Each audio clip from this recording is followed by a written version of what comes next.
Hi guys, Reverend Crystal Cox here, and something kind of funny, not so funny, but kind of funny. I had someone ask me the other day, so what, are you a preacher now? And it's kind of interesting because I've been told I was a preacher my whole life. A lot of people close to me for the last, 20 years at least, have said, I don't need a guru, or people will seek me out because they do need a guru, or they'll just call me up and ask me questions about alternative medicine, or all kinds of different religions, or visions they've had, or dreams they have, or how they can be more intuitive, or if they can develop their psychic ability, or, all kinds of questions about their life and their spirituality and their health. And this has really been decades for me. I'd pull over and pick up a hitchhiker, and then I just start talking to them about something in their life. I never really considered myself a psychic. I just felt like a tool of spirit, a tool of God, goddess. And when I was young, I didn't use the terminology goddess, really, or spirit. I just felt like I was being led. Like voices in my head sort of deal. I just really felt strong. I didn't really hear like a voice outside of my head. I didn't really see a vision. I just felt like it was like a thought in my own mind. And I knew I need to pick the person up, and then I would talk to him about something, and quite often I'd end up getting something in my car or something out of my trunk, and I'd give it to him. Like this one person, I knew they really wanted to write, and I knew they were traveling and what they were going through, and I had just bought this little recorder, and so I just gave it to them in brand new batteries so they could record their trip. And of course there's the safety factor of it, but I just always knew, and I've always been led to where there's someone that needs to hear something from me. And ironically, at the same time, I end up getting led to places where, I get messages. So it's been kind of interesting, but that's been my whole life. And even like recently, when I went to Kauai for like 4 months, and I just wandered around, and I would meet people, and I would just know things they needed to hear. And most of the time, people are very receptive, and they're just wowed. And, and it's not, I try to be, as humble as possible. It's not about me. I don't know what I'm saying before I say it. I just feel like in this in the pit of my stomach, like I really, really need to say this to them. And if I don't, I'm going to regret it. Like almost like this sadness, like somebody's died if I think about walking away and not saying it. Like they just really need to hear it.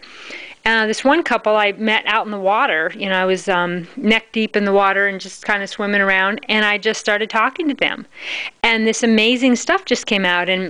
And then I told them about starting a church and stuff, and the guy said, well, you definitely need a pulpit somewhere. And I just give him all kinds of information about some spiritual work he was doing and things I saw, just business all across the board.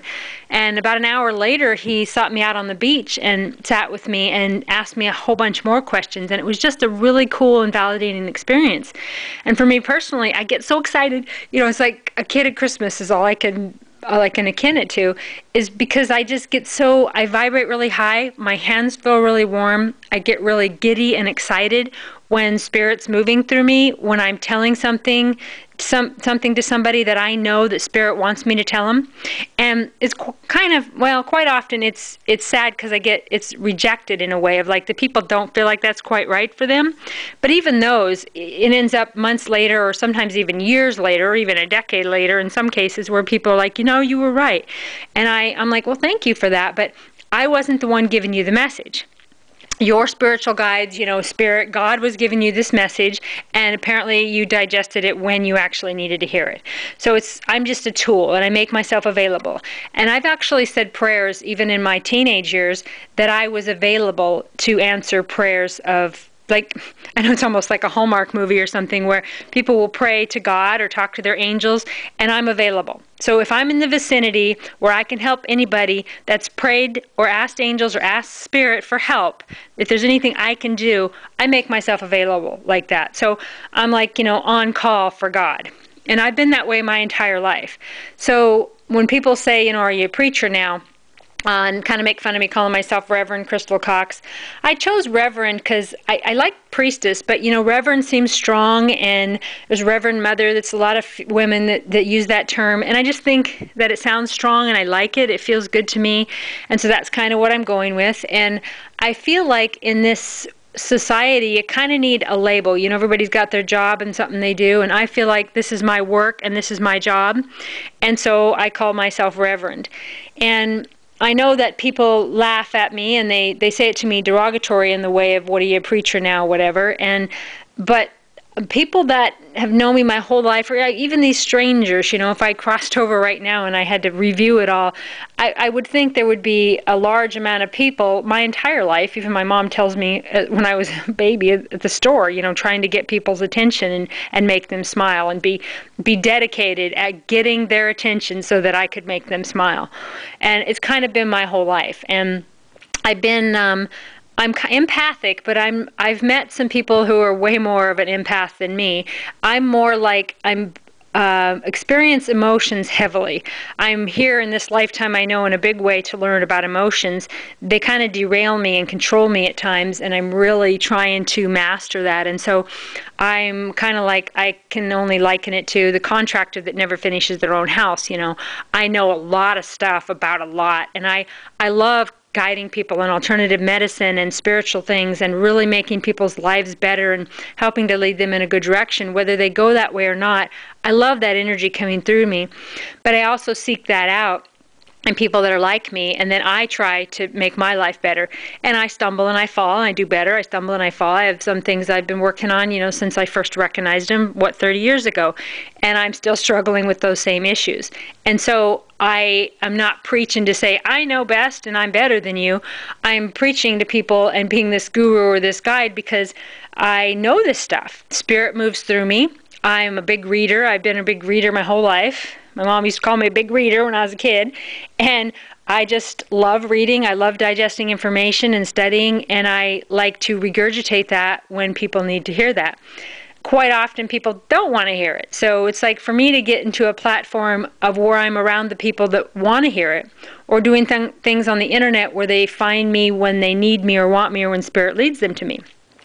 I have people that seek me out now, and I do give spiritual counseling to people, and they come to me for that. And so that's kind of a better way to do it, because when you're just sitting down in a social setting, it's just really hard for me. And people ask me a question, and I have great depth on anything. And it doesn't mean that I'm smart or that I think I'm all that. It just means I got a lot of knowledge and a lot to share. And I think I don't know the exact quote, but it's some Anais Nin quote about I must be a mermaid because I fear shallow and I love depth or whatever. So that's kind of how I am. So yes, I am a preacher now, but I've been a preacher my whole life, and I'm not even sure how to define preacher in that. Or, like I said, several people in my adult life have said, I don't need a guru. But, years later, they usually end up seeking me out and saying, hey, what's your thought on this or what's your thought on that? And I do it too. It's nice to seek someone out that is intuitive, or that you might feel is psychic, or that has a direct line to your spiritual guides and can help validate what you're going through and give you support. And I seek that out myself a lot. I really do believe in that realm. So I guess if I had to say yes or no, I'd say, yeah, I'm a preacher now, but I've always been a preacher, and I've always been a minister. I've always been spreading the good news, and the good news is that you can heal your body with herbs. You don't have to go to Western medicine. The good news is that you can have a relationship with God, Goddess, Spirit, angels, archangels, and you don't need a religious organization to do that. Your relationship with Spirit is between you and Spirit. The good news is that there's a lot of beautiful things here on earth, and there's a reason to stay here and to live through it and to get to graduation. And it's really hard to explain, but I want to empower people to, have a natural death, versus suicide, because it can be very, very hard here on this planet. And so I have dedicated my life to this, and my entire life. Even the anti-corruption blogging stuff that I've done has been completely spiritually driven to me. Yes, I curse. Yes, I believe in Jesus Christ, and in Wiccan, and in Buddhist, and I'm very much into Native American stuff, and shaman stuff, and just all kinds of different spiritual modalities. So I am definitely a non-denominational preacher across the board, and I am available to give spiritual advice to those that are called to me, or those that I feel like I am aligned with to do so. Anyway, I hope you guys have a great day or evening whenever you're listening to this, and Goddess bless you all. Bye-bye.